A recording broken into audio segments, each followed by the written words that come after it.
This is Marian, back with another edition of Theater in Nevada County. Today, I'll do a quick best of 2024. It was hard to choose for each theater company in this area, followed by what to look forward to for their first production of 2025. There is a wide range going on here.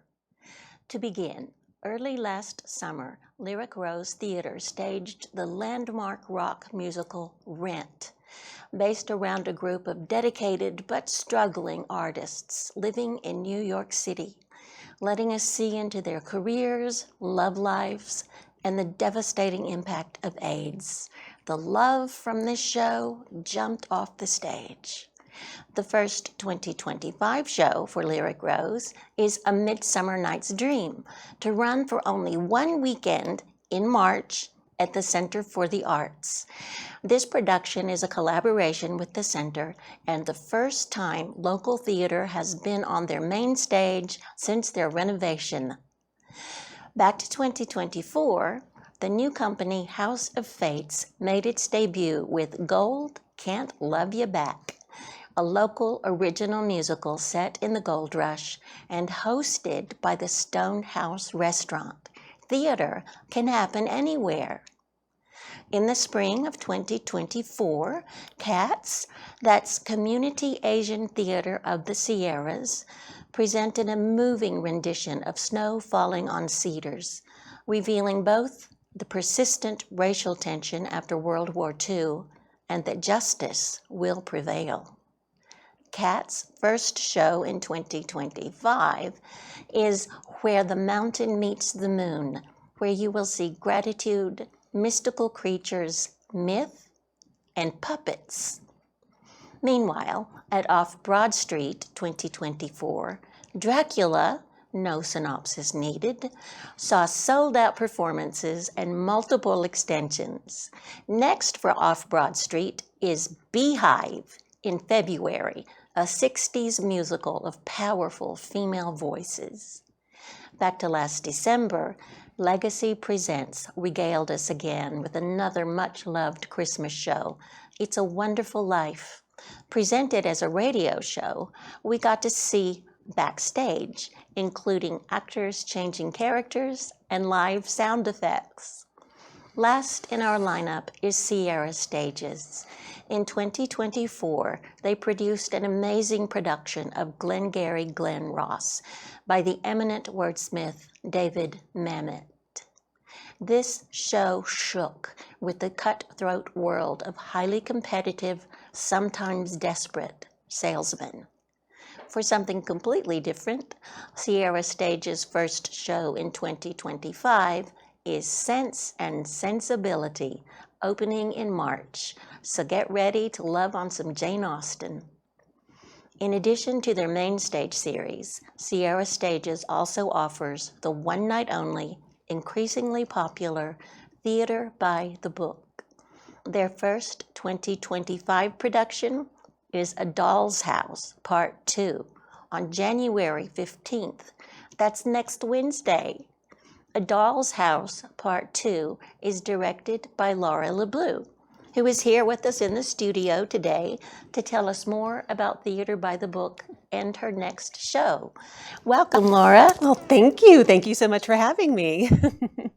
So, A Doll's House Part 2, where do I start? Oh my. I guess I should start with Part 1, the original. Late 1800s. Yes, indeed. So A Doll's House is a very famous play by Henrik Ibsen that if you studied theater or perhaps were an English major, you absolutely went over this material.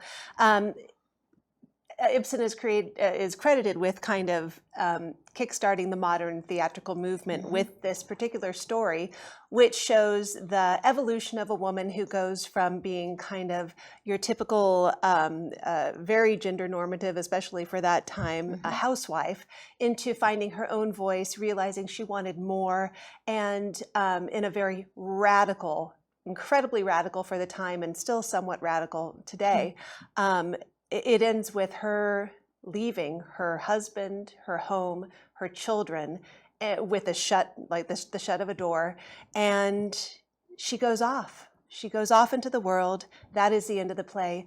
We don't know what happens to her. Right. So A Doll's House Part 2. But first a second, that slamming of the door. The slamming of the door is Yeah. like the slam of the door heard round the world, theatrical and otherwise. Yeah, and people went wild when that happened. It caused riots. You know, similar to the pearl clutching we see, you know, today sometimes. Right. It's like, what's going to happen? We're showing a woman taking agency over her life. Right. We're showing her making a decision to put her own needs and desires first.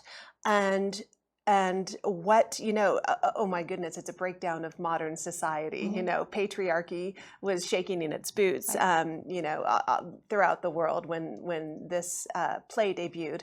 So again, it's just, I mean, everything old is new again, right? Yeah. You know, it's the same conversation we're having today, different intensity of flavor perhaps, but as we know, women and especially mothers are expected to sacrifice for their families. And, you know, I'm not saying that's a bad thing. We should all but be sacrificing equally. But anyways, that's a diatribe I could go on another time. I think that this play does an amazing job of examining, or maybe not examining, but imagining what would happen if Nora came back 15 years after she shut that door. Right. So within the context or the conceit of the play is that she does return. She has found herself in some legal problems, and in order to resolve these problems, she has to go back and confront her ex-husband, Torvald.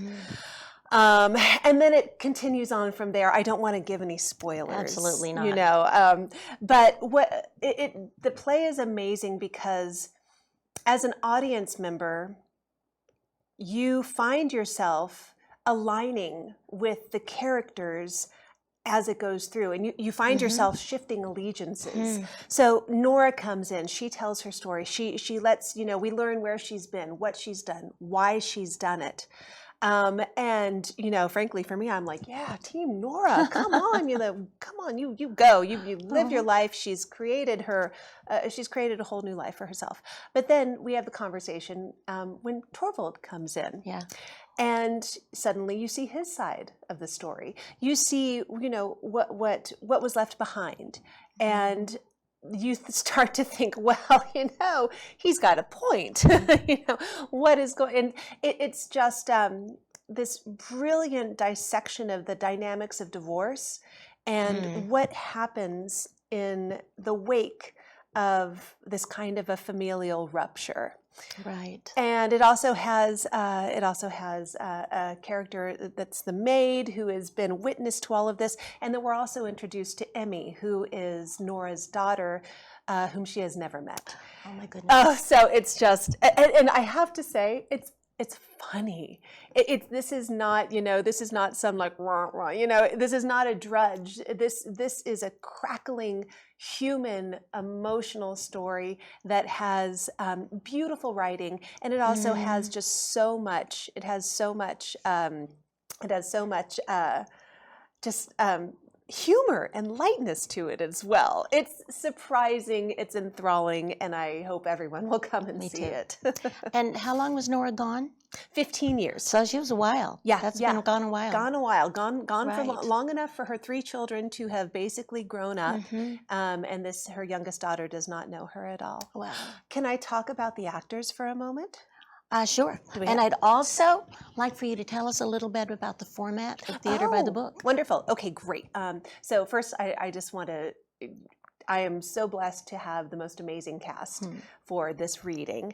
I have the amazing Carrie McRae and her husband, Callum Grant, playing Nora and Torvald. So we have a real married husband and wife playing this couple in conflict, and that is a wonderful, you know, it's wonderful because they can work very closely together and trust each other, so they can really, you know, go deep into what that conflict looks like, and they can do it quickly because they know each other and trust. And then we have Lori Holt, who is playing Marianne, who is the maid. And Lori is a longtime, very well-known Bay Area actress who, when I was in San Francisco, I lived in the Bay Area during the 90s and 2000s. She was one of the premier local actors to go to, and is fantastic. I'm glad to have her and have her on the stage. And then we have Andy Schaefer, who was most recently seen as Mary in It's a Wonderful Life. Ah, nice. She plays a daughter. So I'm overjoyed with this cast, and I cannot tell you, if anyone who asks me about living in Nevada County, is that the talent here is off the charts. It's ridiculous. We are blessed with so many amazing people, so many amazing actors, and these four are the cream of the crop. Yeah. Yes. The format. Yes. So this is called a theater by the book, and it is a staged reading. The actors will have their script in hand. And we will have light blocking. We'll have very suggestive. So what is blocking if somebody doesn't know what blocking is? Blocking is just the movement of the actors upon the stage. So as opposed to sometimes when we do theater by the book, there are many different forms and formats it can take. Sometimes we just have people read behind a music stand. This one is a little more kinetic. So we will have just a very, again, bare bones set, bare bones costuming, some movement so that, so that you can really get into the interactions of the characters. But what I love about theater by the book is that it really allows the audience to fill in all of those blank spaces are filled in by the audience's imagination. So we bring the story, we bring the words, we bring the acting and that emotional underpinning, but the audience brings their imagination, and together it creates what I feel is truly it feels like a full production when you walk out the door. It does. It does. Yeah. It does. I love this series. Yeah. And how many performances do you have? That would be one night only. One night only. So Wednesday, January 15th at the Nevada Theater. It's oh my gosh, if you haven't been there, please come. It's an amazing venue. I fell in love with it when I first moved here, and I'm honored to be able to work in the space whenever I can. So it's it's just one night. It's cheap. It's like $20, and you get this amazing production. Also, this is a quick one too. This is a 90-minute show with no intermission. So we start at 7 That's good p.m. to know in advance. Yeah, it's kind of nice to just get in and get on that roller coaster ride of whatever that play is, and then it stops and you walk out of the theater and you go, wow, what just happened? And then Absolutely. I promise that anyone who comes to see this show will have a lot to think about afterward and a lot to talk about if they bring a friend. And that is a fabulous cast. Thank you, Laura. Thank you. So come to the Nevada Theater next Wednesday, January 15th at 7 o'clock for A Doll's House Part 2. And we'll see what Nora does next. That's it for today. Keep your calendars ready and see you at the theater.